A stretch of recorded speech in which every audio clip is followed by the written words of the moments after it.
저녁 무렵 아파트 창밖으로 늦가을에 쌀쌀한 바람이 불어오고 있었습니다. 박범호는 텔레비전 뉴스를 보며 혼자 저녁 식사를 하고 있었습니다. 경상북도 상주에서 나고 자란 그는 20대에 서울로 올라와 어느덧 40년이 넘는 세월을 이곳에서 보냈습니다. 아버지, 언제 오셨어요? 혼자 드시지 말고 저 올 때까지 기다리시지. 아들 태우가 넥타이를 풀며 현관문을 열고 들어왔습니다. 키가 크고 단정한 얼굴을 가진 태우는 대기업에 입사한 지 3년째였고 회사가 집 근처여서 아버지와 함께 살고 있었습니다. 괜찮다. 너도 바쁠 텐데 매번 나 때문에 서두를 필요 없어. 회사는 어땠니? 네, 오늘은 일찍 끝나서 다행이에요. 아버지, 사실 드릴 말씀이 있어요. 제가 결혼하고 싶은 사람이 생겼습니다. 범호의 젓가락질이 잠시 멈췄습니다. 10년 전 아내를 갑작스럽게 잃은 후 태우와 단둘이 살면서도 그들은 나름의 평온한 일상을 이어왔습니다. 큰돈을 모으지는 못했지만 작년에 명예퇴직을 하면서 받은 퇴직금과 40년 된 아파트 한 채가 그의 전 재산이었습니다. 다행히 아파트 값이 많이 올라 현재 30억 정도였고 노후를 걱정하지 않아도 될 만큼은 되었습니다. 다음 주 토요일에 인사드리러 오고 싶다고 하는데 아버지 괜찮으신가요? 그래, 데리고 오너라. 일주일 후 태우가 데려온 예비 며느리 김미정은 범호의 예상과는 달랐습니다. 화려한 옷차림과 세련된 말투, 모든 것이 소박하고 성실한 아들과는 거리가 있어 보였습니다. 아버님, 처음 뵙겠습니다. 저는 김미정이라고 합니다. 지금은 작은 회사에 다니고 있지만 결혼하면 회사를 그만두고 태우 오빠 내조에만 전념하려고 해요. 미정의 말에 범호는 내심 걱정이 되었습니다. 하지만 태우가 미정을 바라보는 눈빛에는 깊은 애정이 담겨 있었습니다. 미정이가 생각이 깊고 배려심이 많아요. 걱정하지 마세요. 범호는 마음 한켠이 쓸쓸했습니다. 이런 중요한 순간에 아내가 없다는 것이 더욱 서글프게 느껴졌습니다. 옆자리에 빈자리가 유난히 크게 느껴지는 순간이었습니다. 아버님, 제가 앞으로 어머님 목까지 잘 모시겠습니다. 예쁘게 봐주세요. 미정의 말에 범호는 잠시 아내를 떠올렸습니다. 소박하고 정직했던 아내와는 너무나 다른 며느리였지만 아들이 선택한 사람이라면 받아들여야 한다고 생각했습니다. 그래, 서로 아끼면서 잘 살아라. 마지못해 결혼을 승낙하는 범호의 마음 한켠에는 불안감이 자리 잡고 있었습니다. 하지만 아들의 행복을 위해서라면 자신의 걱정은 접어두어야 한다고 생각했습니다. 창밖으로 저녁 노을이 물들어가는 하늘을 바라보며 범호는 아내에게 조용히 말을 걸었습니다. 여보, 우리 아들이 장가를 가게 되었어. 당신이 보면 좋아했을 텐데. 결혼을 한 달 앞둔 어느 날 저녁 아이들과 같이 식사를 하는데 태우가 조심스럽게 말을 꺼냈습니다. 결혼하고 나서도 아버지랑 같이 살면 어떨까요? 회사도 집 근처고 미정이도 아버지랑 같이 사는 게 좋다고 하더라고요. 범호는 태우의 말에 안도감을 느꼈습니다. 사실 그도 아들이 결혼하고 나면 이 큰 집에 혼자 남게 될 것을 걱정하고 있었기 때문입니다. 신혼부부가 늙은이랑 같이 사는 게 불편하지 않을까? 너희끼리 새 출발하는 게 좋지 않겠니? 아버님, 제가 아버님 옆에서 잘 모시고 싶어요. 저는 오히려 아버님이 계셔주시는 게 든든할 것 같아요. 앞으로 제가 맛있는 음식도 많이 해드릴게요. 범호는 잠시 생각에 잠기다가 따뜻한 미소를 지으며 말했습니다. 그래, 그럼 같이 살자꾸나.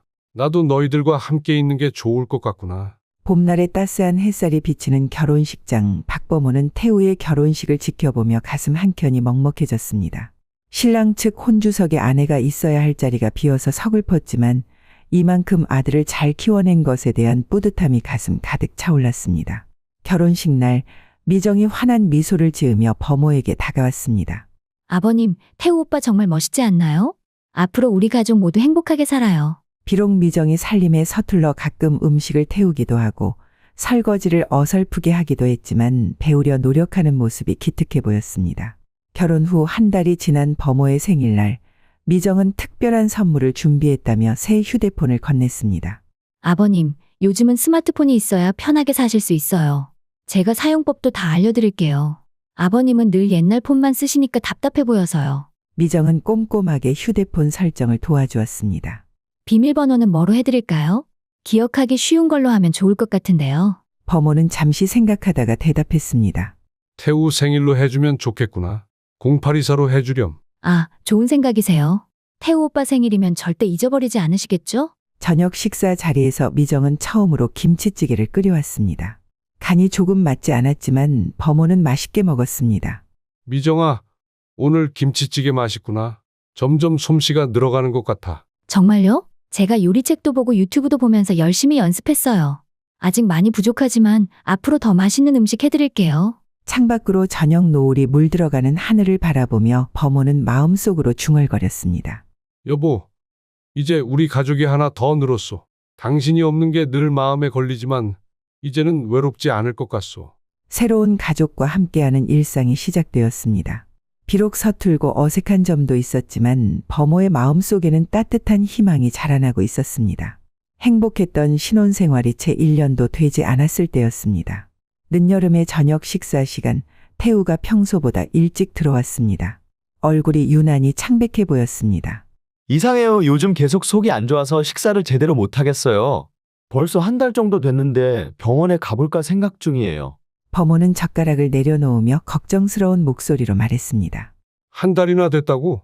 왜 진작 말하지 않았니? 내일 당장 병원에 가보자. 큰 병원으로 가서 제대로 검사를 받아보는 게 좋겠다. 아니에요, 아버지.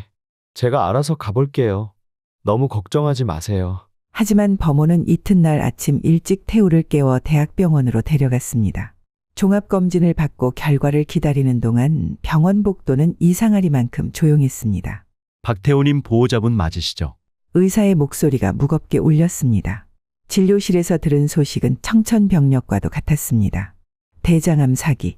이미 간으로 전이가 된 상태였습니다. 선생님, 그게 무슨 말씀이십니까? 우리 아들이 아직 젊은데 어떻게? 범호의 목소리가 떨렸습니다. 미정은 옆에서 묵묵히 태우의 손을 잡고 있었습니다.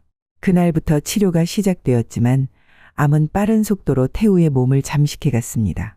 항암 치료로 머리카락이 빠지고 살이 급격히 빠져가는 아들을 바라보는 것은 고문과도 같았습니다.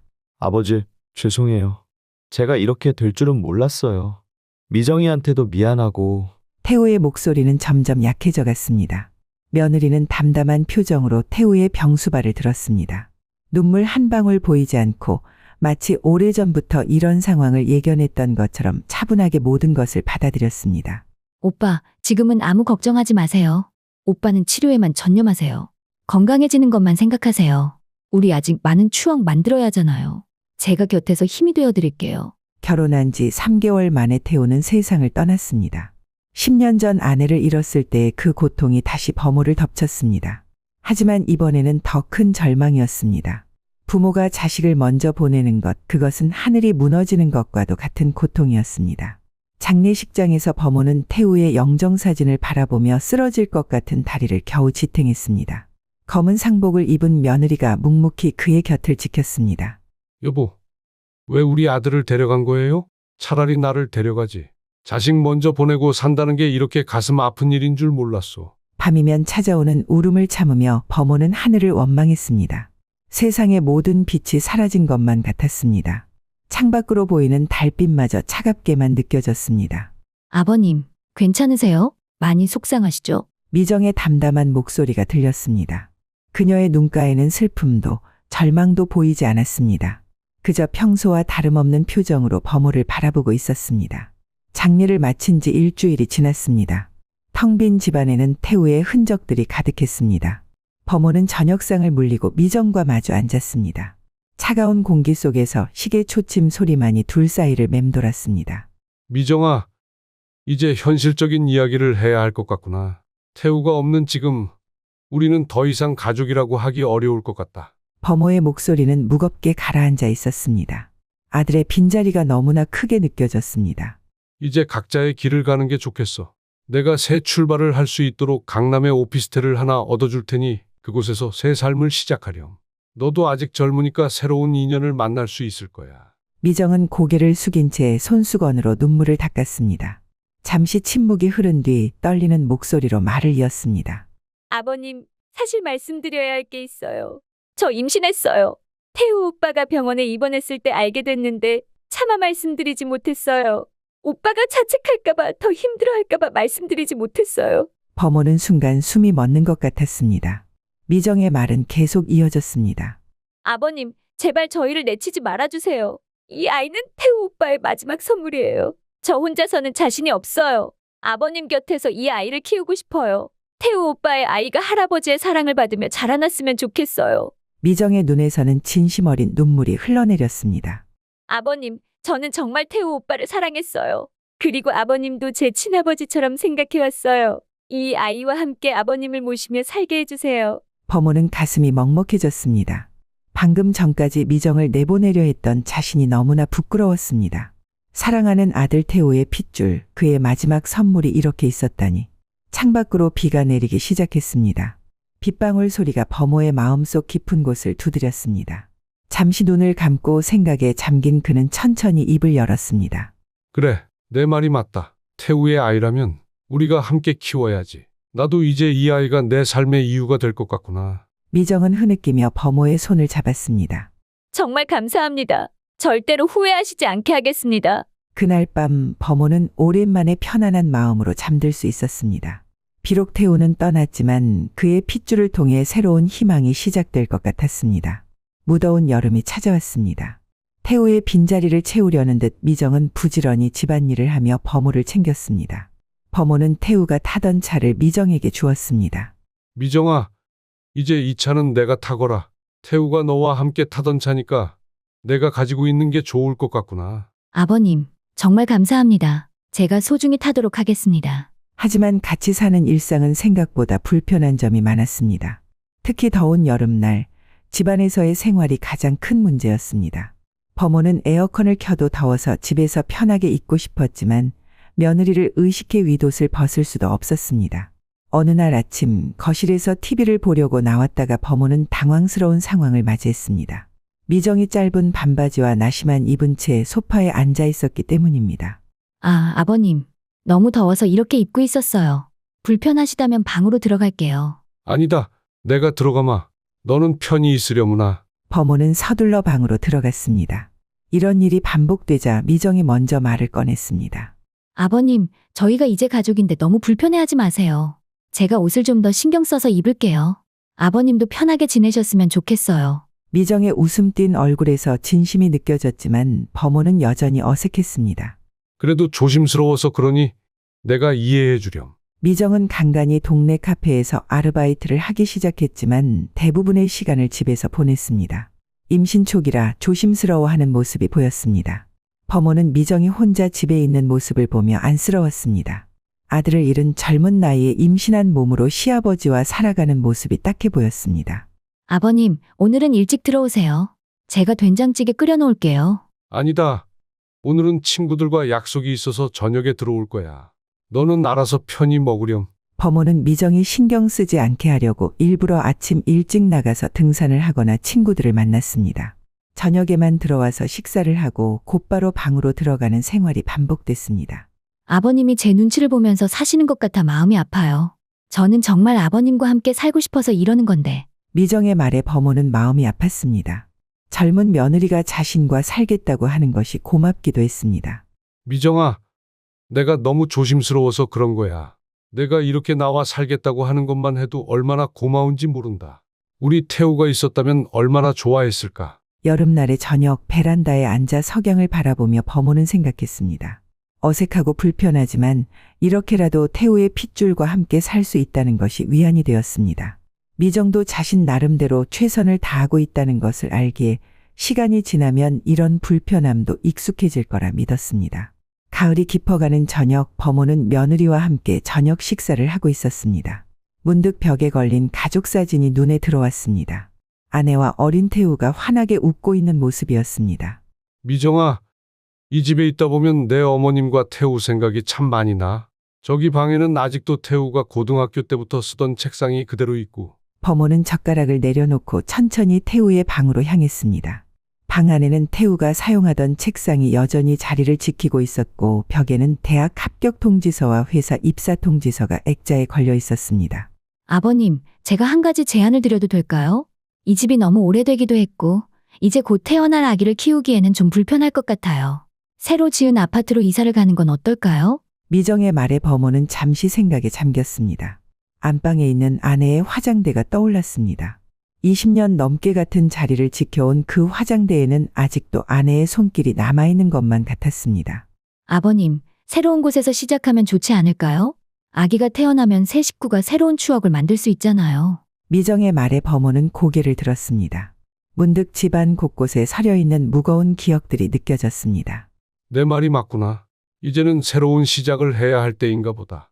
집값도 많이 올랐다고 하니 파는 것도 나쁘지 않겠어. 다음 날 범호는 집 근처 부동산을 찾았습니다.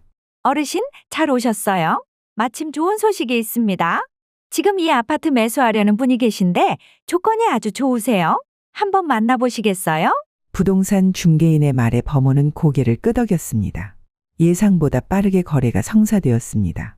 계약서에 도장을 찍고 집으로 돌아온 범호는 거실에 앉아 집안을 둘러보았습니다. 여보, 우리가 처음 이사 왔을 때가 생각나는구려. 태우가 걸음마를 막 배울 때였지.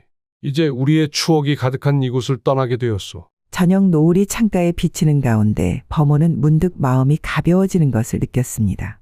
아내와 태우가 떠난 슬픔을 이제는 조금씩 내려놓을 때가 된 것 같았습니다.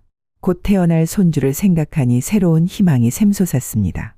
아버님, 이제 우리 새 집에서는 아기 울음소리로 가득하겠죠? 생각만 해도 설레요. 미정의 말에 범호도 따뜻한 미소를 지었습니다. 이제는 더 이상 과거에 매몰되지 않고 새로운 미래를 향해 나아가야 할 때였습니다. 손주와 함께할 새로운 보금자리에서는 분명 행복한 추억들이 다시 쌓여갈 것이라 믿었습니다. 새 아파트를 알아보기 시작한 어느 날이었습니다.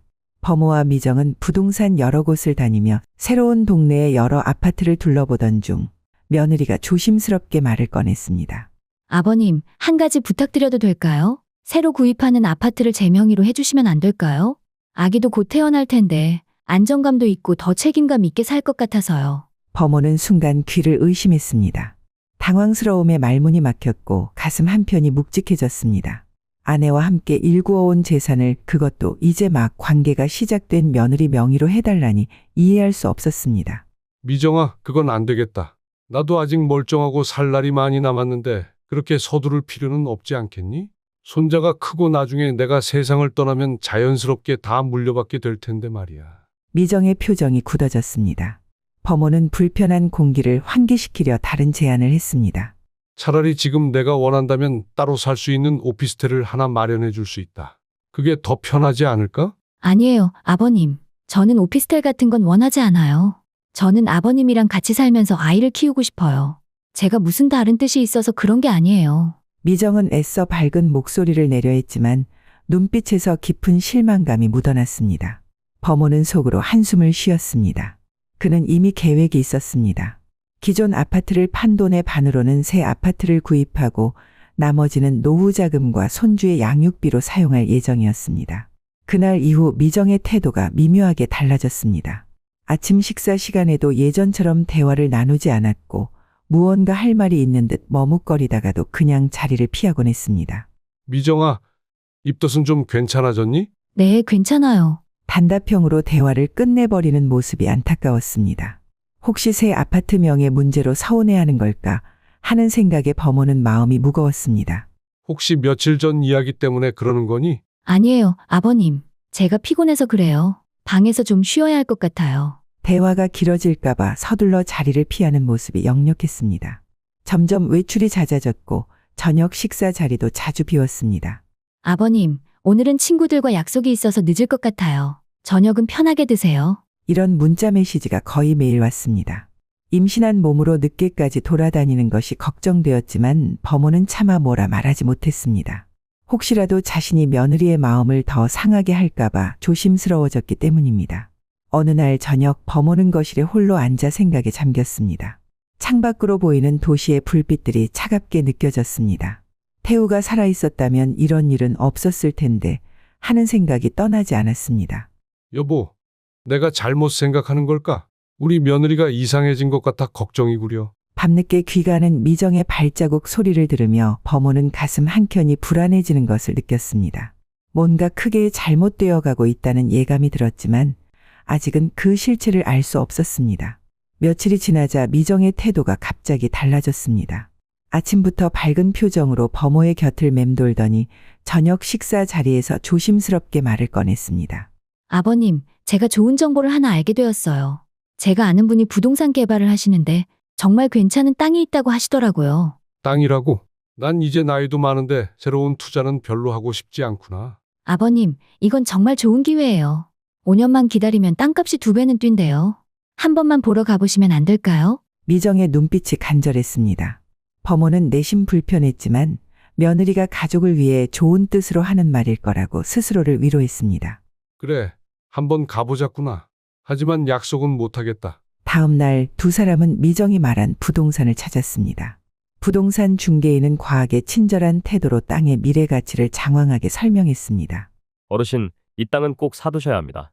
곧 개발 계획이 발표되면 값이 천정부지로 오를 겁니다. 지금이 골든타임이에요. 설명을 들으면서 범호는 고민에 빠졌습니다. 투자 자체는 나쁘지 않아 보였지만 뭔가 석연치 않은 느낌이 들었습니다. 시간을 좀 주시게. 이런 결정은 신중하게 해야 할 것 같아서 말일세. 그러자 미정이 다급하게 말했습니다. 아버님, 이런 좋은 매물은 금방 없어져요. 다른 분들도 많이 관심을 보이고 계시대요. 우리가 빨리 결정하지 않으면 남들이 사갈 것 같아요. 내일까지만이라도 결정해 주시면 안 될까요? 집으로 돌아오는 길 범호는 미정의 다급한 태도가 마음에 걸렸습니다. 왜 이렇게 서두르는 걸까? 진정 가족을 위한 마음에서일까? 아니면 다른 속셈이 있는 걸까? 그동안 쌓였던 작은 의심들이 하나둘씩 떠올랐습니다. 아파트 명의를 달라던 일, 갑자기 차가워졌다가 다시 친근하게 구는 태도, 그리고 이렇게 서두르는 투자 제안까지. 뭔가 이상했습니다. 여보, 이 아이가 우리 며느리 맞나? 혹시 내가 너무 의심이 많은 걸까? 밤새 잠 못 이루며 범호는 아내의 사진을 바라보았습니다. 가슴 한켠에서는 안 좋은 예감이 자라나고 있었습니다. 며칠이 지난 어느 날 고향 친구 김정식에게서 전화가 왔습니다. 범호야, 요즘은 좀 어떠냐? 시간 되면 저녁이나 같이 먹자. 오랜만에 들리는 친구의 목소리가 반가웠습니다. 동네 식당에서 만난 두 사람은 소주잔을 기울이며 이야기를 나눴습니다. 자네 요즘 많이 힘들어 보이네. 무슨 일 있나? 글쎄 말일세. 요즘 며느리 때문에 좀 신경이 쓰여. 아파트도 팔고 새로 이사도 가기로 했는데. 범호는 한숨을 쉬며 최근 있었던 일들을 이야기했습니다. 미정이 제안한 땅 투자 이야기까지 말하자 정식의 표정이 굳어졌습니다. 잠깐만, 그 땅이 어디라고 했나? 개발 예정이라고? 응. 충주시 노은면이라고 하던데. 이상한데? 내가 군청에서 일하는 후배하고 얘기한 적이 있는데 그쪽은 개발 계획이 전혀 없다고 했었어. 오히려 개발 제한 구역으로 지정될 가능성이 있다고 하던데. 범호의 가슴이 덜컥 내려앉았습니다. 하지만 이내 스스로를 달래듯 고개를 저었습니다. 설마 우리 며느리가 나를 속이겠나? 그것도 태우의 아이를 가진 몸으로. 내가 너무 의심이 많은 건가? 하지만 친구의 다음 물음에 범호의 마음속에서 그동안 눌러두었던 의심들이 하나둘 떠올랐습니다. 최근 들어 미정의 행동이 많이 달라진 것이 떠올랐습니다. 저녁 식사 때면 어김없이 걸려오는 전화, 그리고 바로 방으로 들어가 1시간 넘게 이어지는 은밀한 통화. 밥을 먹다가도 전화가 오면 항상 방으로 들어가서 통화를 하네. 그것도 한참을 말일세. 처음엔 친구와 통화하나 했는데 왜 이리 몰래 하는 것 같이 행동하는지. 그리고 말일세. 요즘은 저녁에 늦게 들어오는 날이 많아졌어. 임신한 몸인데도 말이야. 물어보면 친구들과 만났다고 하는데 전화 통화할 때는 방문을 꼭 닫고 소곤소곤 이야기하더군. 친구는 걱정스러운 표정으로 말했습니다. 범호야, 난 자네 친구니까 솔직히 말하겠네. 뭔가 이상하지 않나? 땅 투자도 그렇고 수상한 전화도 그렇고 좀 더 자세히 살펴보는 게 좋지 않겠나? 집으로 돌아오는 길 범호의 머릿속은 복잡했습니다. 귀가 아니 며느리는 이미 자기 방에 들어가 있었고 문 밖으로 누군가와 통화 소리가 들렸습니다. 범호는 발걸음을 돌려 거실로 향했습니다. TV 소리도 없이 깜깜한 거실에 홀로 앉아 창밖으로 보이는 달빛을 바라보았습니다. 이제는 더 이상 의심을 외면할 수 없을 것 같았습니다. 여보, 내가 너무 의심이 많은 걸까? 아니면 정말 뭔가 잘못된 걸까? 아내의 사진을 바라보며 범호는 깊은 한숨을 내쉬었습니다. 이제는 며느리의 모든 행동이 의심스럽게 보이기 시작했습니다. 예전에 다정하고 상냥하던 모습은 어디로 간 걸까요? 혹시 이 모든 게 연기였던 걸까요? 불안한 생각이 밤늦도록 그의 머릿속을 맴돌았습니다. 가을비가 내리는 저녁이었습니다. 범호는 고향 후배의 부친상에 갔다가 예정보다 일찍 서울로 올라오게 되었습니다. 아침에 나설 때 미정에게 늦게 들어가겠다고 말했던 터라 그녀가 저녁 준비를 하지 않았을 것이라 생각했습니다. 미정이가 밥을 차리느라 불편할 테니 밖에서 먹고 들어가야겠구나. 평소 자주 가던 동네 식당에 들르기로 했습니다. 주차장에 차를 대려던 그 순간 범호의 손이 핸들 위에서 굳어버렸습니다. 비가 내리는 식당 출입구에서 믿을 수 없는 광경이 펼쳐지고 있었기 때문입니다. 임신한 몸에 미정이 낯선 남자와 우산 하나를 같이 쓴 채 나오고 있었습니다. 비가 내리는 어둠 속에서도 두 사람의 다정한 모습이 선명히 보였습니다. 범호는 자신의 눈을 의심했습니다. 이제 배가 제법 나왔네? 우리 애기 쑥쑥 크고 있구나. 남자가 미정의 배를 쓰다듬으며 말했습니다. 비가 내리는 거리에 그 말이 또렷이 들려왔습니다. 자기야, 조금만 더 기다려줘. 곧 모든 게 잘 될 거야. 아버님만 설득하면 돼. 미정의 다정한 목소리가 식당 앞 골목에 울렸습니다. 범호의 귀에 피가 쏠리는 것 같았습니다. 자기라고, 태우의 아기가 아니라고 온몸이 떨려왔습니다. 남자는 미정의 머리카락에 맺힌 빗방울을 닦아주며 미소 지었습니다. 마치 오랫동안 사랑을 나눈 진짜 부부처럼 자연스러웠습니다. 범호는 숨도 제대로 쉴 수 없었습니다.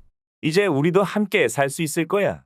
재산만 잘 빼돌리면 우리가 새 집에서 행복하게 살 수 있잖아. 이렇게 거짓말하면서 한 집에 사는 게 너무 힘들어. 빨리 편하게 살고 싶어. 두 사람은 태우의 차에 올랐습니다. 미정이 운전석에, 남자가 조수석에 앉았습니다. 빗물이 흐르는 차창 너머로 두 사람의 다정한 모습이 보였습니다. 차가 골목을 벗어날 때까지 범호는 그 자리에 얼어붙은 듯 서 있었습니다. 태우야, 내가 그토록 사랑했던 사람이, 내 아이라고 했던 그 아이가. 가슴 한가운데가 찢어지는 것 같았습니다. 비가 점점 더 거세게 내렸지만 범호는 그대로 차 안에 앉아 있었습니다. 빗소리가 귓가에서 웅웅거렸습니다. 창밖으로 흐르는 빗물이 눈물인지 비인지 분간할 수 없었습니다. 우리 태우가 하늘에서 이걸 보면 얼마나 슬퍼할까. 그의 떨리는 손이 핸들을 꽉 움켜쥐었습니다. 아들이 그토록 신뢰했던 아내가 뱃속의 아이까지 거짓이었다니. 모든 것이 거짓이었다는 생각에 범호의 온몸이 서늘해졌습니다. 빗방울이 차창을 두드리는 소리가 마치 태우가 울고 있는 것처럼 들렸습니다. 그날 밤 범호는 오랫동안 차 안에서 움직이지 못했습니다. 비는 계속 내렸고 그의 마음속에도 끝없는 먹구름이 몰려왔습니다. 이제 더 이상 외면할 수 없는 진실 앞에서 그는 무엇을 해야 할지 막막하기만 했습니다. 비가 그친 밤 범호는 아파트 지하 주차장에 차를 세워두고 깊은 생각에 잠겼습니다. 손끝이 떨릴 정도로 분노가 치밀어 올랐습니다. 만약 태우가 죽은 후 미정이가 나와 인연을 끊고 새 삶을 살겠다고 했다면 나는 오히려 이해했을 것이다. 젊은 나이에 홀로 된 그녀를 막을 권리도 없었을 테지. 하지만 미정은 달랐습니다. 갈 곳이 없다며 눈물을 보였고 태우의 아이를 키우겠다며 애원했습니다. 심지어 재산까지 물려받기로 약속해놓고 이렇게 뒤에서 다른 남자를 만나다니. 범호의 주먹이 핸들을 세게 내리쳤습니다. 이제 보니 모든 게 연결되는구나. 새 아파트 명의를 달라고 했던 것도, 땅 투자를 하자고 했던 것도 전부 계획된 거였어. 주차장에 차가운 공기가 뼛속까지 스며들었습니다. 시계는 자정을 향해 가고 있었습니다. 범호는 눈을 감고 아들의 모습을 떠올렸습니다. 새벽 1시가 되어서야 주차장에 익숙한 엔진 소리가 들렸습니다. 태우의 차를 몰고 미정이 들어오는 모습이 백미러에 비쳤습니다. 그녀는 평소처럼 아무 일도 없다는 듯 차를 주차하고 엘리베이터로 향했습니다. 발걸음 소리가 완전히 사라지고 나서도 범호는 10분을 더 기다렸습니다. 혹시라도 뭔가를 두고 다시 내려올지 모르니 신중을 기했습니다. 충분한 시간이 지나고 나서야 조심스럽게 차에서 내렸습니다. 태우의 차 앞에 선 범호의 손이 떨렸습니다. 자동차 키를 꺼내 들었습니다. 태우가 쓰던 차라 다행히 예비키가 있었습니다. 조심스럽게 차 문을 열고 블랙박스를 확인하기 시작했습니다. 미안하다 태우야. 아버지가 이렇게까지 해야 하는구나. 어둠 속에서 블랙박스의 작은 화면이 켜졌습니다. 범호의 떨리는 손가락이 재생 버튼을 눌렀습니다. 이제 곧 모든 진실이 드러날 것이라는 예감에 가슴이 쿵쾅거렸습니다. 블랙박스의 화면이 켜지고 오늘 미정과 남자의 대화가 생생하게 들려왔습니다. 차 안의 어두운 실내등 아래 두 사람의 모습이 선명했습니다. 우리 아기 잘 크고 있어? 입덧은 좀 괜찮아졌어? 이제 좀 나아졌어. 근데 아버님이 태우 오빠 아기라고 생각하시니까 더 잘 챙겨주셔. 나중에 재산도 다 물려준다고 하시더라고. 미정의 말에 남자가 낮게 웃었습니다. 그래도 아버님이 우리 아기를 자기 손주라고 믿고 계시니까 다행이야. 집도 팔렸고 우리가 소개한 땅을 사겠다고 하시던데. 그 땅 말이야. 사실 개발 같은 건 절대 안 되는 땅이거든. 시세보다 10억은 비싸게 부르는 거고 우리가 그 차익을 받는 거야. 부동산 중개인이랑 다 짜고 치는 거지. 그래도 시간이 너무 오래 걸리는 거 아니야? 집 물려받으려면 앞으로 얼마나 더 기다려야 할지. 걱정 마. 내가 다 계획이 있어. 일단 땅 매매부터 성사시키고 나서 아버님 명의로 생명보험을 몇 개 들어놓을 거야. 그리고 적당한 때에 사고로 위장해서 그럼 보험금의 재산까지 한 번에 다 받을 수 있잖아. 서두르지 말고 차근차근 진행하면 돼. 범호의 손이 부르르 떨렸습니다. 자신의 목숨까지 노리고 있다는 사실에 온몸이 얼어붙는 것 같았습니다. 근데 그게 쉽지 않을 텐데 의심받지 않게 할 수 있어? 걱정 마. 아버님 핸드폰 비밀번호도 다 알아. 지금도 태우 오빠 생일로 해놓고 안 바꾸시더라고. 한심하지 않아? 그걸로 아버님 명의로 다 가입할 수 있어. 두 사람의 웃음소리가 차 안에 가득했습니다. 그래도 조심해야 돼. 한 번에 너무 급하게 하면 의심받을 수 있으니까 천천히 하나씩 진행하자. 우선 땅 매매부터 성사시키고. 내가 잘 꾸며볼게. 아버님 모시느라 힘들었는데 이제 곧 끝이야. 우리 셋이서 새 집에서 행복하게 살 수 있을 거야. 범호는 녹음 내용을 더 이상 들을 수가 없었습니다. 내 아들을 속이고 이제는 자신의 목숨까지 노리는 며느리의 모습에 가슴이 찢어질 듯했습니다. 그토록 믿었던 며느리가 임신했다던 그 아이가 모든 것이 거짓이었다는 사실이 그를 무너뜨렸습니다. 주차장의 차가운 공기가 더욱 차갑게 느껴졌습니다. 블랙박스를 꺼내 들고 있는 그의 손이 떨렸습니다. 이제 이 증거로 모든 것을 밝힐 수 있을 것입니다. 하지만 그의 마음속에는 이미 깊은 상처가 새겨지고 있었습니다. 블랙박스에 담긴 충격적인 대화를 들은 범호는 한동안 차 안에서 움직일 수 없었습니다. 머릿속이 하얗게 변했고 심장이 터질 듯이 뛰었습니다. 태우가 살아있을 때부터 이런 관계였던 거야? 우리 아들이 얼마나 믿고 사랑했는데. 뱃속의 아이도 자신을 향한 효심도 모든 것이 거짓이었다는 사실에 가슴이 찢어질 듯했습니다. 기억 속에서 며느리의 말들이 하나둘 떠올랐습니다. 이 아이는 태우 오빠의 마지막 선물이에요. 아버님, 이 아이와 함께 효도하면서 살게 해주세요. 모든 말이 재산을 노린 연기였다는 사실에 치밀어 오르는 분노를 간신히 누르며 집으로 향했습니다. 현관문을 열자 미정이 상냥한 목소리로 맞이했습니다. 아버님, 이제 들어오셨어요? 저는 배가 고파서 먼저 저녁을 먹었는데 아버님은 식사하셨나요? 그 목소리에 담긴 가식이 이제는 너무나 선명하게 들렸습니다. 방금 전 차 안에서 들은 냉혹한 음성과는 전혀 다른 톤이었습니다. 상갓집에서 먹고 왔다. 아, 그러셨군요. 차라도 한 잔 드릴까요? 괜찮다. 피곤하니 먼저 들어가 쉬마. 방으로 들어온 범호는 침대에 쓰러지듯 앉았습니다. 벽에 걸린 태우의 사진이 아버지를 바라보는 것 같았습니다. 떨리는 손으로 휴대폰을 꺼내 들었습니다. 0824. 태우의 생일로 설정된 비밀번호를 누르자 화면이 밝아졌습니다. 사진첩에는 태우의 사진들이 가득했습니다. 대학 입학식 날의 환한 미소, 첫 출근 날 긴장된 표정, 그리고 결혼식 날 행복에 넘치던 모습까지.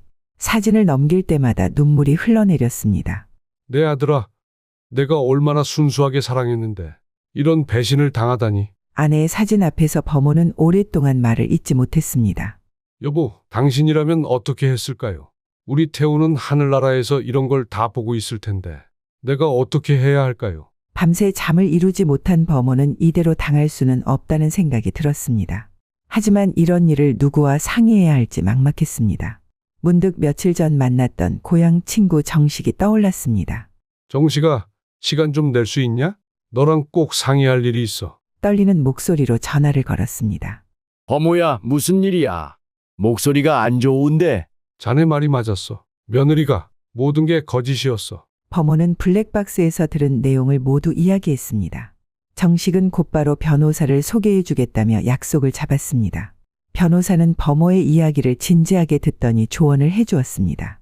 DNA 검사로 태어날 아이가 아드님의 아이가 아니라는 것만 증명되면 법적으로 상소권이 전혀 없습니다. 블랙박스 영상도 좋은 증거가 되겠네요. 즉시 퇴거를 요구할 수 있습니다. 변호사와의 상담을 마치고 나오는 길, 김정식이 범호의 팔을 잡았습니다. 하루라도 빨리 그 여자를 내보내야 해. 보험 가입해서 사고로 위장한다는 말도 있었다면서? 앞으로 어떤 짓을 할지 모르니까. 그 여자랑 그 남자가 네 목숨까지 노리고 있다는 게 확실한데 이대로 두면 안 돼. 범호는 깊은 한숨을 내쉬었습니다. 알긴 아는데 이제 나는 저 집 말고는 갈 데가 없어. 아내도 태우도 다 떠나보내고. 어머야, 차라리 고향으로 내려오는 게 어때? 요즘 우리 동네는 집값도 많이 싸. 게다가 옛날 친구들도 대부분 그대로 살고 있고, 우리 형님도 아직도 농사 짓고 계시고 다들 너 내려오면 좋아하실 거야. 절대 심심하지 않을 거다. 서울도 좋지만 이제는 고향 내려가서 공기 좋은 곳에서 지내는 것도 나쁘지 않을 것 같아. 친구의 말에 범호는 잠시 생각에 잠겼습니다. 서울에서의 모든 추억을 뒤로하고 떠난다는 게 쉽지는 않았지만 이제는 그것이 최선의 선택일지도 모른다는 생각이 들었습니다. 집으로 돌아온 범호는 거실에 걸린 가족 사진을 바라보았습니다. 행복했던 시절의 모습이 눈앞에 아른거렸습니다. 여보, 태우야, 이제는 결단을 내려야 할 것 같다. 범호의 눈빛이 달라졌습니다. 이제껏 없었던 단단한 의지가 깃들었습니다. 며느리의 배신, 거짓말, 그리고 자신을 해치려는 계획까지 모든 것을 끝내야 할 때가 왔다고 생각했습니다. 다음 날 아침 범호는 블랙박스를 들고 거실로 나왔습니다. 식탁에서 아침을 준비하던 며느리를 향해 차분한 목소리로 말했습니다. 미정아, 잠깐 이야기 좀 하자꾸나. 네, 아버님. 무슨 일이신가요? 어제 저녁 내가 식당 앞에서 널 봤다. 어떤 남자와 함께 있더구나. 미정의 얼굴이 순간 굳었다가 이내 다시 부드러운 표정을 지었습니다. 아버님, 그건 오해예요. 그 사람은 대학 동창인데 우연히 마주쳐서 잠깐 인사만 나눈 거예요. 제가 어떻게 아버님을 속이겠어요? 미정의 목소리가 떨렸지만 여전히 침착함을 유지하려 애썼습니다. 왜 저를 그렇게 못 믿으세요? 전 정말 아버님을 친아버지처럼 생각하는데 이렇게 의심하시니까 너무 억울해요. 미정의 눈에서 눈물이 흘러내렸습니다. 하지만 범호는 이제 그 연기에 더 이상 속지 않았습니다. 조용히 블랙박스의 재생 버튼을 눌렀습니다. 그럼 이건 어떻게 설명할 거냐? 차 안에서 나눈 미정과 남자의 대화가 생생하게 흘러나왔습니다. 미정의 얼굴에서 핏기가 싹 가셨습니다. 아, 아버님, 이건 뱃속의 아이도 우리 태우의 아이가 아니었구나. 재산을 노리고 계획적으로 접근했다는 것도 모두 사실이고. 미정이 갑자기 바닥에 무릎을 꿇었습니다. 죄송합니다, 아버님. 제가 정말 큰 잘못을 했어요. 욕심이 너무 컸던 거예요. 한 번만 용서해 주세요. 이제부터 정말 딸처럼 잘 모시겠습니다. 딸이라고 내 아들을 속이고 죽음 뒤에도 이렇게 농락하려 했던 사람이 무슨 딸이란 말이니. 범호의 목소리는 차갑게 가라앉아 있었습니다. 경찰에 신고하지는 않겠다. 하지만 용서도 없다. 일주일 안으로 이 집에서 나가거라. 아버님, 제발요. 제가 어디로 가겠어요? 이제 와서 저를 버리시면 버린다고? 내가 먼저 우리 태우를 배신했잖아. 살아있을 때도 죽어서도. 미정은 범호의 다리를 붙잡고 울며 애원했습니다. 아버님, 잘못했어요. 정말 다시는 이러지 않을게요. 한 번만 기회를 주세요. 하지만 범호의 마음은 이미 돌이킬 수 없이 차갑게 식어 있었습니다. 태우를 생각하면 이런 거짓된 눈물에 더는 흔들릴 수 없었습니다. 일주일이면 충분할 거다. 그때까지 짐을 싸서 나가거라. 그리고 다시는 내 앞에 나타나지 마라. 범호는 더 이상 미정을 쳐다보지도 않은 채 자리에서 일어났습니다. 등 뒤에서 들려오는 미정의 흐느낌 소리가 이제는 그저 허망한 연기처럼만 들렸습니다. 다음 날 아침, 미정은 작은 캐리어를 끌고 집을 나섰습니다. 불러진 배를 한 손으로 감싼 채 현관문 앞에 서 있는 모습이 한순간 안쓰럽게 느껴졌습니다. 하지만 범호는 마음을 다잡았습니다. 저 뱃속의 아이도 거짓이었어. 이제 더 이상 동정할 필요 없다. 미정은 마지막으로 한 번 뒤를 돌아보았지만 범호는 굳게 닫힌 방문을 열지 않았습니다. 어디로 가는지 물어보지도 않았습니다. 한 달 후 범호는 서울의 모든 재산을 정리하고 고향 상주로 내려갔습니다. 40년 만에 돌아온 고향은 많이 변해 있었지만 옛 친구들은 여전히 그 자리에 있었습니다. 어이, 범호. 진짜 왔구나. 오랜만이야. 동네 정자에 모인 친구들이 반갑게 맞이했습니다. 그래. 이제 고향으로 완전히 내려왔네. 늙어서 돌아오니 감회가 새롭구나. 잘 결정했어. 우리가 있잖아. 앞으로 심심할 틈도 없을 거야. 내일부터 우리랑 텃밭이나 가꾸면서 지내자고. 친구들은 범호를 위로하듯 어깨를 두드렸습니다. 몇 달이 지나자 범호도 조금씩 안정을 찾아갔습니다.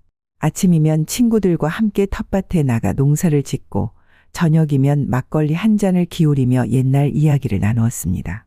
저녁 무렵 텃밭에서 홀로 일을 마치고 돌아오는 길에 범호는 하늘을 올려다보았습니다. 노을이 물든 하늘이 유난히 아름다웠습니다. 여보, 태우야, 이제야 고향에 돌아왔네. 너희들이 떠난 후로 혼자 서울에서 버티다가 이제야 내 자리로 돌아온 것 같아. 나도 이제 즐겁게 지내다가 곧 너희가 있는 곳으로 갈게. 그때까지 조금만 더 기다려주렴. 눈시울이 붉어졌지만 범호의 입가에는 따뜻한 미소가 맺혔습니다. 고향의 저녁 공기는 서울과는 달랐습니다. 마치 어머니의 품처럼 포근하고 따뜻했습니다.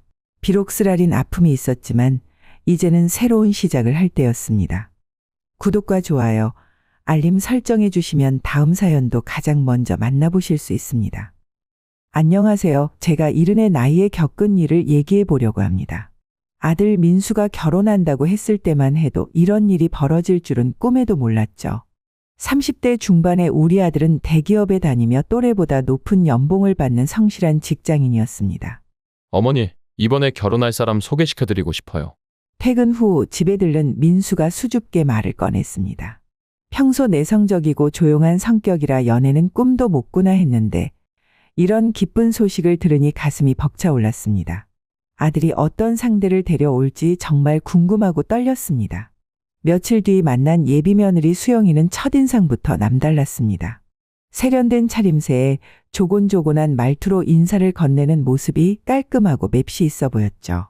영어학원 강사라고 했습니다. 안녕하세요, 어머님. 수영이라고 합니다. 수영이의 환한 미소를 보며 마음이 놓였습니다. 우리 민수가 좋은 사람을 만난 것 같아 다행이라고 생각했죠. 민수와 잘 어울리는 그 아이를 보니 정말 기뻤습니다. 처음엔 몰랐습니다. 하지만 수영이를 자꾸 만나다 보니 뭔가 이상한 점들이 눈에 들어왔습니다. 나이에 비해 지나치게 값비싼 명품 가방을 메고 다녔고 시계며 신발이며 하나같이 비싼 물건들이었죠. 어머니, 이건 다 학원에서 열심히 일해서 번 돈으로 산 거예요. 제가 아껴서 그동안 돈을 좀 모았거든요. 그런데 이상했습니다. 학원 강사 월급으로 어떻게 저런 사치품들을 살 수 있을까? 게다가 수영이는 통장이나 카드를 쓸 때마다 꼭 자리를 피해서 계산했습니다. 어머니, 아직 결혼도 안 했는데 제 돈 쓰는 걸 보여드리면 실례일 것 같아서요. 그러던 어느 날 우연히 수영이와 그녀의 어머니가 백화점에서 쇼핑하는 걸 보게 됐습니다. 둘이서 고가의 옷들을 한아름 사들고 다니는 모습이었죠. 오늘은 요 카드로 긁으면 되니까 맘껏 골라. 그 엄마 말투에서 뭔가 수상한 기운이 느껴졌습니다. 돈이 많은 척하는 과시 욕구가 묻어나는 말투였죠. 그날 밤 나는 잠을 이루지 못했습니다.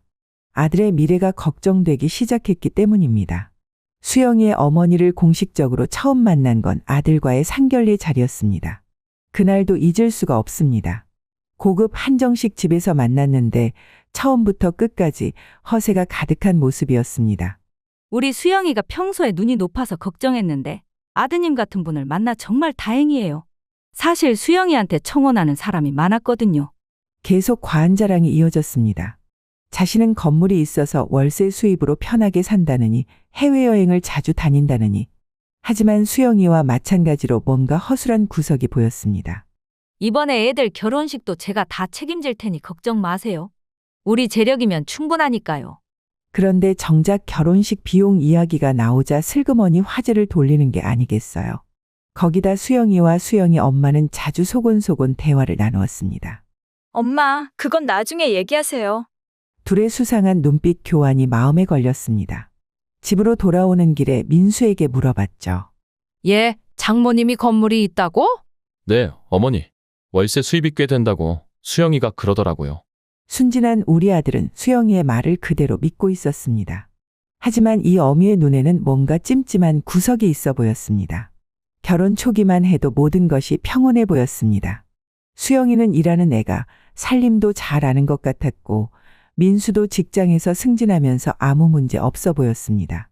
하지만 6개월쯤 지나면서 수상한 징후들이 하나둘 보이기 시작했습니다. 아들이 회사에서 주재원으로 발령을 받아 미국으로 가게 된 것입니다. 저는 당연히 며느리도 같이 가겠지 하고 생각했는데 수영이는 학원 일 때문에 같이 갈 수 없다고 했습니다. 결혼한 지 얼마 안 된 신혼부부가 떨어져서 지내야 한다니 아들 내외가 안쓰럽게 느껴졌습니다. 그래, 민수야. 몸 조심히 잘 다녀와. 혼자 지낸다고 끼니 거르지 말고 자주 연락해라. 민수 씨, 우리 전화 자주 해요. 도착하면 전화해. 공항에서 며느리와 함께 아들 배웅을 하고 돌아오는 차 안에서 남편도 없이 시어머니랑 같이 지내려면 많이 불편할 텐데 내가 더 잘해줘야겠다고 마음먹었습니다. 어머님, 오늘은 엄마가 좀 아프시다고 해서 갔다 와야 할 것 같아요. 수영이는 일주일에 서너 번씩 친정에 갔다 왔습니다. 매번 가족 모임이나 긴급한 일이 있다며 들르는데 돌아올 때마다 새 옷이나 가방을 들고 왔죠. 이거요? 엄마가 또 사놓으셨더라고요. 어머님도 아시잖아요. 우리 엄마가 워낙 여유가 있으시니까. 그런데 이상했습니다. 민수의 월급 통장 잔고가 자꾸 줄어드는 게 보였거든요. 한 번은 우연히 민수의 카드 명세서를 보게 됐는데 백화점에서 몇백만 원씩 결제된 내역이 있었습니다. 아들아, 뭘 샀길래 이렇게나 많이 쓴 거야? 어머니, 제가 여기서 월급 많이 받으니까 괜찮아요. 미국 오기 전에 제 카드를 수영이한테 주고 왔어요. 저도 없는데 마음이 허하겠죠. 제가 얘기할게요. 걱정 마세요.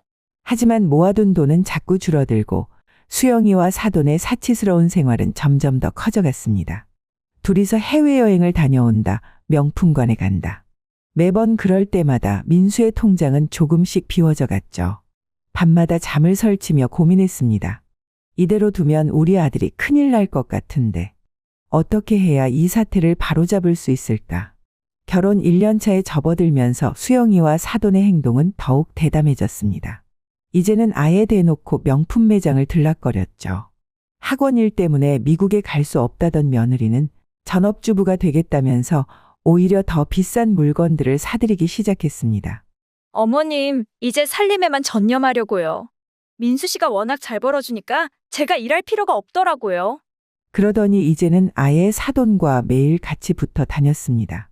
백화점에서 쇼핑을 하고 고급 레스토랑에서 점심을 먹고 피부 관리를 받으러 다니고.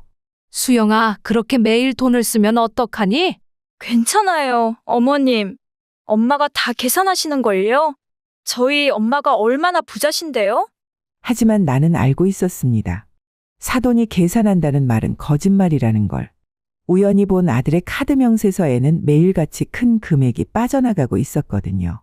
어느 날은 이웃집 할머니가 귀띔을 해주었습니다. 아니, 며느님이 새벽부터 나가던데 무슨 일 있으세요? 알고 보니 그날도 명품 매장 세일이 있어서 새벽부터 줄을 섰다는 겁니다. 딸과 엄마가 서로 한통속이 되어 우리 아들의 카드를 긁어대고 있었던 거죠. 어머니가 아시면 정말 놀라실 거예요. 우리 엄마가 얼마나 대단하신데 이 정도는 아무것도 아니에요. 수영이의 말투에는 점점 더 거만함이 묻어났습니다. 이대로 두면 안 되겠다는 생각이 들었지만 어떻게 해야 할지 마음만 답답했습니다. 매일 밤 수영이의 은밀한 통화가 시작되었습니다. 우연히 화장실에 가다가 들은 대화는 충격적이었습니다. 엄마, 그 돈은 내일 보내드릴게요. 민수 카드 한도가 좀 남아있으니까? 네, 걱정 마세요. 모를 거예요. 처음에는 귀를 의심했습니다. 우리 며느리가 사돈과 돈 얘기를 몰래 하다니. 그 뒤로는 일부러 늦은 시간에 베란다 근처를 지나다녔죠. 아직 저축해둔 돈이 좀 남아있대요. 이번에는 그걸로 해결하면 되겠어요? 네, 엄마 그 도박 빚은 제가 알아서 할게요. 어머님은 절대 모르실 거예요. 도박이라는 말에 온몸이 얼어붙는 것 같았습니다. 사돈이 도박을 한다고. 그것도 우리 아들의 돈으로. 그래도 이번에는 너무 많이 넣지 마세요. 엄마, 이러다 들키면 어쩌려고? 아니, 알겠어요. 어떻게든 해결할게요. 더 충격적인 것은 수영이가 이 사실을 알면서도 말리기는커녕 도와주고 있다는 점이었습니다. 엄마의 도박 빚을 갚기 위해 민수의 돈을 빼돌리고 있었던 거죠. 날이 갈수록 통화 내용은 더 심각해졌습니다. 이제는 카드 한도를 넘겨서 현금 서비스까지 받고 있다는 걸 알게 됐죠. 내 아들이 모르는 사이에 빚더미에 앉게 생겼다는 생각에 가슴이 찢어지는 것 같았습니다. 이번이 정말 마지막이에요? 엄마, 제발. 네, 알겠어요. 어떻게든 돈은 마련할게요. 이렇게 둘의 비밀스러운 통화는 계속되었고 나는 매일 밤 잠들지 못하고 고민했습니다. 아들에게 이 사실을 알려야 할까? 아니면 좀 더 지켜봐야 할까? 수영이의 거짓말은 눈덩이처럼 불어났습니다. 거짓말을 하는 것이 습관이 된 것 같았습니다. 처음에는 작은 거짓말로 시작했지만 점점 더 큰 거짓말로 이어졌습니다. 어머니, 우리 엄마가 주식으로 대박이 났대요. 이번에 수억을 벌었다네요. 그래서 저한테도 투자하라고 돈을 보내주신다고 하셨어요. 밥을 먹으면서 며느리가 하는 얘기를 듣다가 숟가락을 내려놓을 수밖에 없었습니다. 얼마 전 도박빚 때문에 몰래 통화하던 사돈이 갑자기 주식으로 돈을 벌었다니 너무나 어이가 없었습니다. 정말이에요. 엄마가 투자 고수시거든요. 이번에 제가 명품관에서 산 것들도 다 엄마가 사주신 거라니까요.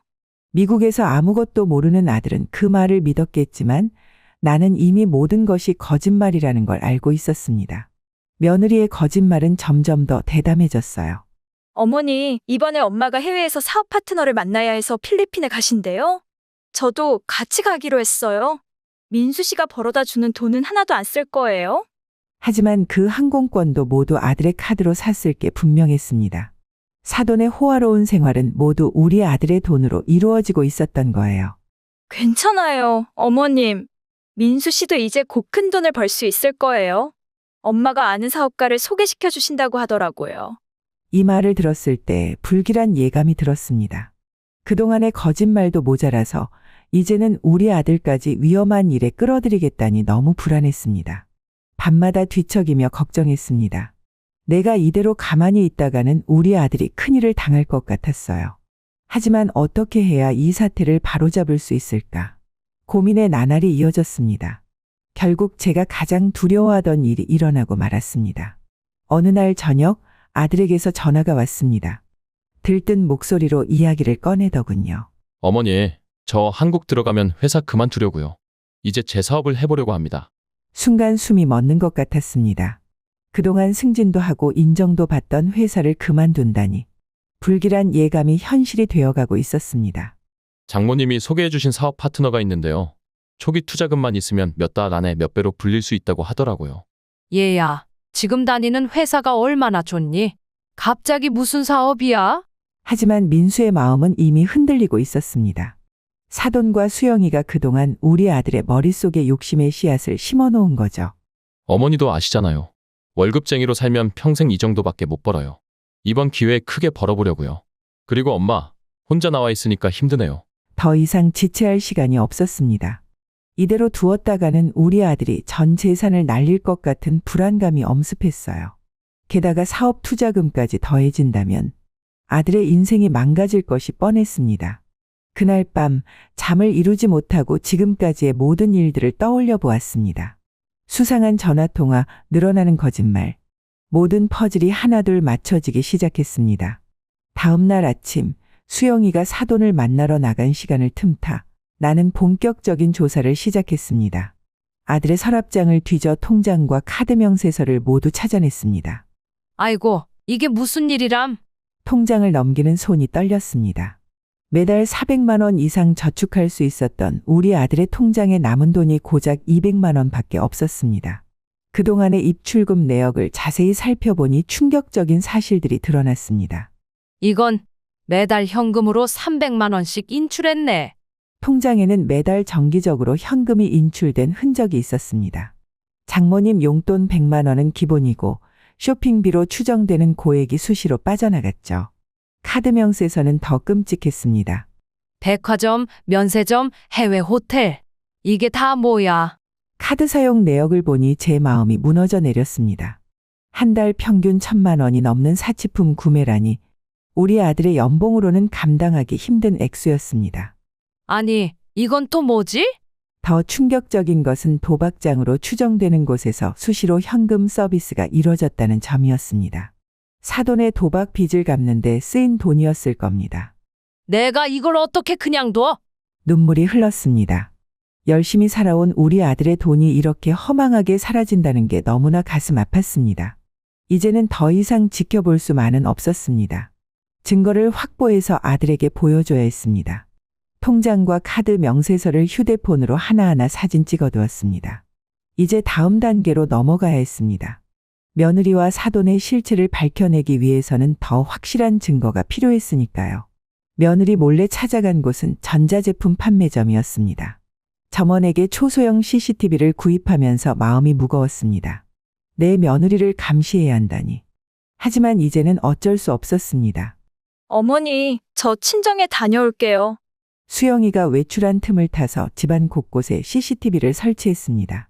거실 화분 뒤에 하나, 신발장 위에 하나, 주방 선반에도 하나. 며느리의 동선을 모두 살필 수 있는 위치를 골랐죠. 이제 진실이 밝혀지겠지.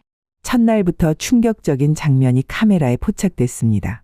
수영이는 제가 나가고 나면 여기저기 서랍장을 뒤지기 시작했습니다.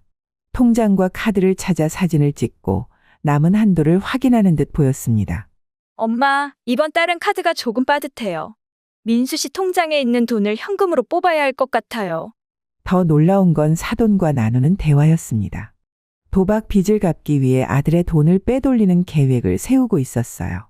심지어 민수를 회사에서 그만두게 하고 사업을 하게 만드는 것도 모두 계획된 것이었습니다. 사업한다고 하면 적금도 해지할 거 아니야? 그때 한 번에 돈을 빼내면 될 것 같아요. 가슴이 무너져 내렸습니다. 이게 단순한 돈 문제가 아니라 계획적인 사기라는 걸 직감했습니다. 며느리와 사돈은 처음부터 우리 아들의 돈을 노리고 접근한 것이었죠. CCTV로 본 모든 영상은 휴대폰에 저장했습니다. 증거를 모으는 일주일 동안 잠 한숨도 제대로 못 잤습니다. 하지만 아들을 구하기 위해서는 이 정도 고생쯤은 견뎌야 했습니다. 특히 충격적이었던 건 며느리의 이중적인 모습이었습니다. 전화로는 매일 보고 싶다고 다정한 아내 행세를 하면서 뒤에서는 이렇게 악랄한 계획을 세우다니. 어떻게 저런 연기가 가능한 건지 도저히 이해할 수 없었습니다. 민수 씨, 오늘은 뭐 먹었어요? 자기 혼자서 너무 고생해서 어떡해. 한국 들어오면 내가 맛있는 거 매일 해줄게요. 남편에게 전화하는 목소리는 그렇게 다정했지만 전화를 끊자마자 사돈에게 연락하는 목소리는 냉담했습니다. 엄마, 민수 이제 곧 들어올 것 같아요. 그 사람 오기 전에 빨리 작업해야 돼요. 알겠죠? 매일 밤 CCTV 영상을 보면서 눈물을 흘렸습니다. 우리 민수가 이렇게 나쁜 사람들에게 속고 있었다니. 내가 어서 이 사실을 알려야 하는데 어떻게 전해야 아들이 덜 상처받을 수 있을지 마음만 아팠습니다. 이제는 더 이상 지체할 수 없었습니다. 민수의 전 재산이 사라지기 전에 아들 인생이 완전히 망가지기 전에 진실을 밝혀야 했습니다. 하나님, 제발 우리 아들을 지켜주세요. CCTV 설치 후 일주일째 되던 날, 민수의 신용카드 내역을 자세히 살펴보기로 했습니다. 아이고, 이럴 수가. 지난 6개월간의 카드 사용 내역을 보면서 손이 떨렸습니다. 매달 수천만 원씩 사용된 금액도 놀라웠지만 더 충격적인 건 사용처였습니다. 강남 호텔 카지노, VIP룸 결제? 이게 다 뭐야? 며느리와 사돈이 드나들었던 고급 호텔들의 이름이 줄줄이 보였습니다. 거기다 해외 온라인 도박 사이트에 정기적으로 결제된 금액들. 매주 수백만 원씩 빠져나가고 있었습니다. 어머니, 이거 보세요. 민수 씨가 제 생일 선물로 보내준 가방이에요. 수영이가 자랑하던 명품 가방들. 알고 보니 모두 며느리가 직접 산 것들이었습니다. 아이고, 이를 어쩌면 좋아. 결정적인 증거는 따로 있었습니다. 매달 말일마다 찍히는 거액의 현금 서비스. 사돈의 도박 빚을 갚는데 쓰인 돈이 분명했습니다. 금액이 점점 커지는 것을 보니 도박 빚이 얼마나 늘어났는지 짐작이 갔습니다. 이러다가 우리 아들 전 재산이 날아가겠어. 수영이는 이 모든 걸 알면서도 사돈의 도박을 돕고 있었습니다. CCTV에 찍힌 영상과 카드 내역을 대조해보니 며느리가 민수 카드로 현금을 뽑아서 사돈에게 전달하는 날짜와 정확히 일치했습니다. 며느리와 사돈의 범죄 행각이 낱낱이 드러났습니다. 처음부터 우리 아들의 재산을 노리고 접근한 계획적인 범죄였다는 게 분명해졌죠. 이제는 증거도 충분했습니다. 더 이상 볼 것도 없어. 그날 밤 모든 카드 내역을 사진으로 찍어두었습니다. CCTV 영상과 함께 이 자료들이 앞으로 법적 대응을 할 때 중요한 증거가 될 거라고 생각했습니다. 민수가 이 사실을 알면 얼마나 상처받을까. 아들에게 이 사실을 어떻게 알려야 할지 마음이 무거웠습니다. 하지만 이대로 두면 우리 아들의 인생이 완전히 망가질 것 같았습니다. 이제는 결단을 내려야 할 때였습니다. 그날 밤 민수에게 전화를 했습니다. 더 이상 진실을 숨길 수 없었으니까요. 아들에게 이 끔찍한 사실을 어떻게 전해야 할지 마음이 천근만근이었습니다. 민수야, 엄마가 내게 꼭 알려줄 게 있어. 떨리는 손으로 그동안 있었던 모든 일들을 얘기했습니다. CCTV 영상, 카드 내역, 통장 거래 내역, 수영이와 사돈의 실체가 담긴 모든 자료들에 대해서도 알려줬습니다. 엄마, 아니 이게 무슨 소리예요? 처음엔 믿지 않으려 했습니다. 자신이 그토록 사랑했던 아내가 처음부터 자신을 이용하려 했다는 사실을. 하지만 증거는 너무나 명백했습니다. 엄마가 진작 알아채지 못해서 미안해 민수야. 엄마, 일단 제가 갈 때까지 아무것도 하시지 마세요. 제가 최대한 빨리 한국으로 갈게요. 아들이 오기만을 기다리고 있던 어느 날 예상치 못한 전화를 받았습니다. 우리 아파트 경비실에서 걸려온 전화였죠. 어서 내려와 보셔야겠어요. 한 걸음에 달려가 보니 충격적인 광경이 펼쳐졌습니다. 사돈이 술에 취한 채 로비에서 아들에게 큰 소리를 지르고 있었습니다. 돈 더 가져와. 우리 수영이 시키는 대로만 하라고. 이 정도 돈 가지고 뭘 하겠다는 거야? 민수야, 너 언제 온 거야? 아니, 왜 그러시는 거예요? 제가 달래보려 했지만 오히려 더 큰 소리가 났습니다. 아이고, 사돈도 오셨네. 우리 사위가 번 돈 좀 썼다고 이렇게 야단이세요? 장모가 사위 돈 좀 쓰면 안 되나요? 그때였습니다. 사돈 손에서 떨어진 종이 한 장. 도박빚 차용증이었습니다. 무려 3억 원. 그것도 사채업자에게 빌린 거액이었죠. 사돈, 이게 다 무슨 일이에요? 그러자 사돈은 오히려 큰 소리를 질렀습니다. 뭐가 어쩌고 어째요? 사위 돈이 장모 돈 아닌가? 내가 우리 수영이를 어떻게 키웠는데? 민수 녀석이 돈 좀 벌어다 주는 게 그렇게 아까워요? 하지만 이건 도박빚이잖아요. 도박? 투자죠. 난 투자하는 거라고요. 곧 크게 불어날 텐데 뭘. 아니, 근데 당신이 뭔데 내일에 이래라 저래라 해요? 사돈의 뻔뻔한 태도에 온몸이 떨렸습니다. 우리 아들을 처음부터 노린 거였다니. 우리 아들 돈 몽땅 빼먹으려고 이런 짓을 한 거예요? 빼먹어? 내가 우리 수영이를 민수한테 시집 보낸 것만 해도 감지덕지해야 할 일이에요. 그깟 돈 좀 썼다고 이렇게 야단이에요? 심지어 사돈은 빚쟁이들을 보란 듯이 불러들이겠다며 협박까지 했습니다. 내가 이 돈 못 갚으면 누가 제일 곤란해질 것 같아요? 당신 아들이겠죠? 민수 이름으로 된 차용증도 있다고요. 그 순간 모든 게 분명해졌습니다. 이들은 처음부터 우리 아들의 재산을 노리고 접근한 사기꾼이었던 거죠. 분노가 치밀어 올랐습니다. 이제 경찰에 신고할 거예요. 신고요? 한번 해보세요. 누가 이길지. 내가 얼마나 무서운 사람인지 보여줄 테니까. 이제는 더 이상 망설일 필요가 없었습니다. 우리 아들을 지키기 위해서는 법의 심판을 받게 해야 했으니까요. 아들은 충격을 받은 듯 잠시 아무 말이 없었습니다. 민수는 그동안 있었던 일들이 하나둘 떠오르는 듯 했습니다. 수영이가 매번 급하다며 돈을 요구할 때, 장모님이 사업 투자를 권유하실 때, 제가 너무 바보였네요. 가슴이 미어졌습니다. 아들은 그동안 수영이를 너무나 믿고 사랑했기에 이런 배신은 상상도 하지 못했을 테니까요. 아까 네 장모가 와서 한 얘기 말이야. 사돈의 도박빚과 협박 이야기를 하면서 민수의 얼굴이 하얗게 질렸습니다. 제 이름으로 된 차용증, 그걸로 협박을 하더라고요. 그제야 민수는 완전히 무너져 내렸습니다. 한동안 말을 잇지 못하고 민수는 흐느껴 울었습니다. 엄마, 저 이제 어떡하죠? 아들을 안심시켜주기 위해 차분하게 말을 했습니다. 이제 엄마가 다 해결할게. 너는 아무 걱정하지 마. 하지만 제 통장에 남은 돈이 거의 없어요. 대출금도 있고 이걸 어떻게 해요? 괜찮아. 우리가 법적으로 해결하면 돼. 엄마가 이미 변호사님과도 상담을 해뒀어. 그날 밤 오랫동안 민수와 얘기를 나누었습니다. 아들을 위로했지만 이 상처가 쉽게 아물 것 같지는 않았습니다. 하지만 이제부터라도 우리 아들을 지켜내야 했습니다. 민수야, 이제 다 잘 될 거야. 엄마가 꼭 지켜줄게. 경찰 수사는 생각보다 빨리 진행됐습니다.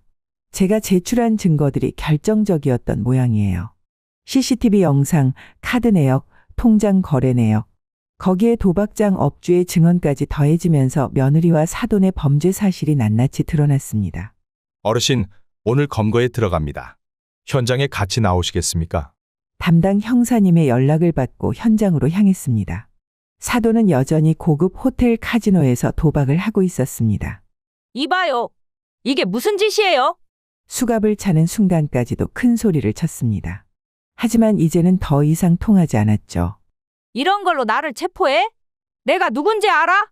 그런데 그때였습니다. 경찰이 사돈의 가방을 조사하다가 충격적인 물건들을 발견했어요. 여러 장의 위조 신분증과 다른 사람 명의로 된 차용증들. 알고 보니 우리 민수가 첫 번째 피해자가 아니었던 거죠. 박영숙 씨, 당신은 불법 도박장 운영, 사기, 문서 위조 등의 혐의로 체포됩니다. 그제서야 사돈의 얼굴에서 모든 혈색이 사라졌습니다. 수년간 이어온 범죄 행각이 모두 들통난 거죠. 이거 다 제 거 아니에요. 제발 봐주세요. 뻔뻔하던 태도는 온데간데 없이 사라지고 비굴하게 애원하는 모습만 남았습니다.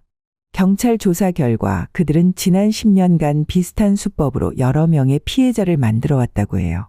딸을 이용해서 재력 있는 남자를 물색한 뒤에 여러 번 결혼을 시키고 돈을 뜯어내는 게 수법이었습니다. 형사님의 말씀을 들으며 가슴이 무너졌습니다. 우리 민수가 이런 사기꾼의 먹잇감이 되었다니. 하지만 이제는 끝났습니다. 사돈은 구속되어 법의 심판을 받게 될 거예요. 회사에서 돌아온 민수는 체포 현장의 얘기를 듣고 한숨을 내쉬었습니다. 이제 정말 끝난 건가요? 이제 다 끝났어. 사돈이 구속된 후 수영이가 찾아왔습니다. 얼굴은 헬쑥했지만 여전히 당당한 태도였어요. 어머니, 왜 이러시는 거예요? 우리 엄마가 좀 실수를 한 거라고요. 그동안의 뻔뻔한 태도가 여전했습니다. 마치 자신은 아무 잘못이 없다는 듯이 말이죠. 수영아, 이제 그만하자. 너도 내 엄마와 공범이야. 경찰 조사 결과가 다 나와 있어. 그제야 수영이의 얼굴이 굳어졌습니다. 경찰 조사 과정에서 그동안의 범죄 행각이 모두 밝혀졌거든요. 이게 처음이 아니었다는 사실도요. 그리고 내가 처음이 아니었더라. 전 남편한테도 같은 짓을 했다면서? 결혼해서 돈 뺏고 도박하고. 그래서요? 어차피 민수 씨는 절 사랑하잖아요. 제가 잘못했다고 하면 민수가 자리에서 일어섰습니다. 그동안 한없이 착하기만 했던 우리 아들의 눈빛이 달라져 있었어요. 사랑? 내가 알기나 해. 난 이제 당신이 무섭기만 해. 민수 씨. 이혼하자. 깨끗하게 정리하고 싶어. 차갑게 말하는 아들의 말을 듣고 수영이의 얼굴이 하얗게 질렸습니다. 여기서 한 번만 더 속여 넘기면 될 거라고 생각했던 모양이었지만 이미 아들의 마음은 완전히 돌아선 뒤였습니다. 변호사님이 이혼 서류 준비해뒀어. 서명하고 가. 이러지 말아요. 민수 씨. 저는 정말 아무것도 몰랐어요. 그만해. 이제 거짓말은 지겨워. 민수의 단호한 태도에 수영이는 더 이상 말을 잇지 못했습니다. 결국 이혼 서류에 서명하고 돌아섰죠. 그렇게 1년간의 결혼 생활이 끝났습니다. 돈으로 계산하면 수억 원의 피해를 입었지만 금전적인 것보다 더 큰 상처는 우리 아들의 마음에 남은 불신이었습니다. 엄마, 이제 다 끝난 거 맞겠죠? 아들을 꼭 안아주었습니다. 3살이 돋듯 조금씩 치유되겠지만 이 상처를 회복하는 데는 긴 시간이 필요할 것 같았습니다. 그들의 재판이 진행되면서 그동안의 사기 행각이 모두 드러났습니다. 검찰 조사 결과 사돈과 수영이는 조직적으로 움직였던 거예요. 피고인은 자신의 딸을 이용해 재력 있는 남성들과 결혼시킨 뒤 지속적으로 금전적 피해를 입혔습니다. 이번이 3번째 범행으로 확인됩니다. 검사의 구형이 이어졌습니다. 사돈은 징역 7년을 선고받았고 수영이도 공범으로 2년의 실형을 받았죠. 민사소송도 승소했습니다. 피해 금액 전액과 위자료를 받을 수 있게 됐어요. 변호사님의 말씀에 안도의 한숨이 나왔습니다. 다행히 사돈 명의로 된 건물이 있었거든요. 그동안 월세 수입으로 호화 생활을 한다던 그 건물. 경매를 통해 피해 금액을 돌려받을 수 있게 된 거죠. 어머니, 이제 제 통장에 돈이 들어오기 시작했어요. 민수가 휴대폰으로 통장 잔고를 보여주었습니다. 처음으로 밝은 표정이었어요. 그동안 마이너스 통장 대출금에 시달렸는데 이제야 좀 숨통이 트이는 모양이었습니다. 다행이구나. 이제 다시 내 미래를 준비할 수 있겠네. 수영이 명의로 된 명품들도 모두 현금화했습니다. 아들의 카드로 구매한 물건들이니 당연히 반환 대상이었죠. 거기에 불법 도박장에서 사용된 현금도 일부를 돌려받을 수 있었고요. 어머니, 제가 너무 어리석었죠? 아니, 내가 잘못한 게 아니야. 너무 순수했던 거지. 돈을 돌려받는 것보다 더 중요한 건 우리 아들이 이 일을 교훈 삼아 앞으로 더 현명하게 살아갈 수 있다는 거였습니다. 이제 정말 새로 시작할 수 있을 것 같아요. 그날 밤 오랜만에 민수와 함께 소주 한 잔을 기울였습니다. 아들의 얼굴에 오랜만에 편안한 미소가 번졌습니다. 비록 큰 상처를 받았지만 이제는 그 상처를 딛고 일어설 수 있을 것 같았습니다. 재산을 돌려받고 법적 문제가 해결됐다고 해서 모든 게 끝난 건 아니었습니다. 오히려 그때부터 민수의 진짜 고통이 시작됐어요. 어머니, 저 회사에 가기가 싫어요. 아침마다 출근 준비를 하다가 화장실에 쪼그려 앉아 있는 날이 많아졌습니다. 사람들 만나는 게 두렵다고, 모두가 자신을 비웃는 것 같다고. 사기꾼한테 속은 바보. 그렇게 생각할 거 아니에요? 결국 정신과 상담을 받아보기로 했습니다. 의사 선생님 말씀이 심각한 우울증과 불안장애 증상이 보인다고 하더군요. 어머니, 제가 너무 한심하죠? 약을 먹기 시작하면서 잠은 좀 잘 수 있게 됐지만 마음의 상처는 쉽게 아물지 않았습니다. 특히 결혼한 동료들이 가족 이야기를 할 때면 자리를 피하곤 했죠. 민수야, 엄마랑 좀 걸을까? 매일 저녁 아들과 함께 동네 한 바퀴를 돌았습니다. 처음엔 말없이 걷기만 했는데 조금씩 마음을 열기 시작했어요. 사실 너무 무서워요. 다시 누군가를 믿을 수 있을까요? 괜찮아. 우리 천천히 가자. 엄마가 내 옆에 있잖아. 아들은 병원에 6개월 넘게 다니면서 상담을 받았습니다. 이제는 약 없이도 잠을 잘 수 있는 날이 늘어났고 회사에서도 조금씩 웃음을 되찾아갔습니다. 어머니, 오늘은 팀 회식에 나가보려고요. 작은 변화들이 하나둘 보이기 시작했습니다. 민수의 눈빛이 조금씩 밝아지는 걸 보면서 이 시련도 곧 지나가리라는 희망이 생겼습니다. 상처는 깊었지만 우리는 함께 이겨내고 있습니다. 때로는 뒤로 한 발 물러서기도 하지만 그래도 조금씩 앞으로 나아가고 있다는 게 중요하니까요. 어머니, 우리 이사 가면 어떨까요? 새로운 동네에서 시작하는 건. 그동안 이웃들의 수군거림이 부담스러웠나 봅니다. 아들의 제안을 듣고 나니 저도 같은 생각이었어요. 이제는 정말로 새로운 시작을 할 때가 된 것 같았습니다. 그래, 우리 새로 시작하자. 새 집으로 이사하는 날 짐을 정리하다가 문득 예전 사진들이 눈에 띄었습니다. 수영이와 찍었던 가족 사진. 이제는 그 사진을 봐도 마음이 아프지 않더군요. 어머니, 저도 이제 괜찮아요. 민수가 사진을 보며 담담하게 말했습니다. 더 이상 과거에 매이지 않고 앞으로 나아갈 수 있다는 자신감이 느껴졌어요. 새로운 곳에서 나쁜 기억이 희미해질 즈음 민수는 정말 착하고 지혜로운 짝을 만나 새롭게 시작했습니다. 새 며느리는 정직하고 건강한 마음을 가진 아이였습니다. 다음 해에 저는 예쁜 손녀도 얻었습니다. 아이가 태어난 후 우리 집은 완전히 달라졌습니다. 어머니, 끝나고 막 달려왔어요. 오늘도 희주랑 하루 종일 힘드셨죠? 아니야, 우리 희주가 너무 순하고 얼마나 이쁜지 모르겠다. 이른이 넘은 나이에 기저귀를 갈고 젖병을 데우고 밤잠을 설치는 일이 쉽지는 않았습니다. 하지만 아이를 돌보면서 민수와 며느리를 도울 수 있어서 정말 행복했습니다. 어머니, 오늘은 친구분들 좀 만나고 오세요. 주말이면 미안하다면서 며느리와 아들이 저에게 자유 시간을 주었습니다. 서툴지만 진심을 다해 아이를 보살피는 둘의 모습이 대견해 보였습니다. 아가야, 할머니가 업어줄까? 등에 아이를 업고 동네를 산책할 때면 지나가는 사람들이 모두 웃으며 인사를 했습니다. 아이가 참 복이 많네요. 이런 할머니가 계시다니. 이웃들의 칭찬이 부끄럽기도 했지만 한편으로는 뿌듯했습니다. 힘들었던 시간을 이겨내고 이렇게 행복을 찾아가는 우리 가족을 보면서 제가 한 일들이 헛되지 않았다는 생각이 들었거든요. 엄마, 저 이제 정말 행복해요. 민수가 어느 날 문득 건넨 말에 눈시울이 붉어졌습니다. 앞으로도 아들과 며느리, 우리 예쁜 손녀를 위해 제가 할 수 있는 일이라면 무엇이든 하고 싶습니다.